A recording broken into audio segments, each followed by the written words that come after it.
நாங்க வந்து பெரிய காட்டுக்குள்ள இருக்கோம். நாங்க 3 பேர் மட்டும் தான் தனியா இருக்கிறோம். இப்போ வந்து பேய் இருக்கா இல்லையா அப்படின்றத கண்டுபிடிக்கிறதுக்காக நாங்க இந்த குர்குர் கேம் எடுத்திருக்கிறோம். இப்போ பேய் இருக்கா இல்லையான்னு கேட்டுக்கலாம். பேய் நீங்க இருக்கிறீங்களா? இருந்தீங்கன்னா எஸ் சொல்லுங்க. இல்லன்னா நோ சொல்லுங்க. எனக்கு இங்கிலீஷ் தெரியாது. ஐய்யய்யோ! இங்கிலீஷ் தெரியாத பேயா? சரி ஓகே. இது மாதிரி நான் ஒரு பேய்க்காக இன்னொரு வேரியேஷன் வச்சிருக்கேன். இந்த குர்குரோட தமிழ் வேரியேஷன். இப்போ நம்ம இதுல கேட்கலாம்.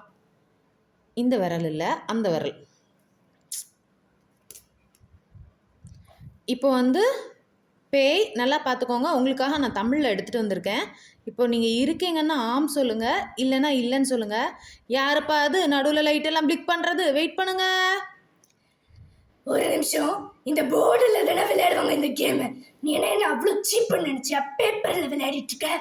ஐயோ! அந்த போர்டு உடைஞ்சிருச்சு பேய். கொஞ்சம் அட்ஜஸ்ட் பண்ணிக்கோங்க. இன்னைக்கு இதுதான் கிடைச்சது. அதனால பேப்பர்லாம் எழுதியிருக்கிறேன். பரவாயில்ல விடு.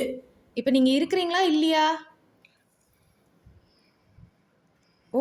இருக்கிறீங்களா? அதான் லைட் செட்டிங்ஸ்லாம் நல்லா பண்றீங்க. பேய் உங்களுக்கு எங்க இந்த லைட் செட்டிங்ஸ் யார் சொல்லிக் குடுத்தாங்க? சரி ஓகே அத விடுவோம். இப்போ நீங்க வந்து உங்களோட பேர் என்னன்னு மட்டும் சொல்லுங்க.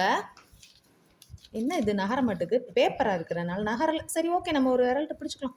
ஐயோ! இன்னொரு விரல காணோம். இப்போ என்னாச்சு பேய்? ரொம்ப நேரமா தேடிட்டு இருக்கிறீங்க.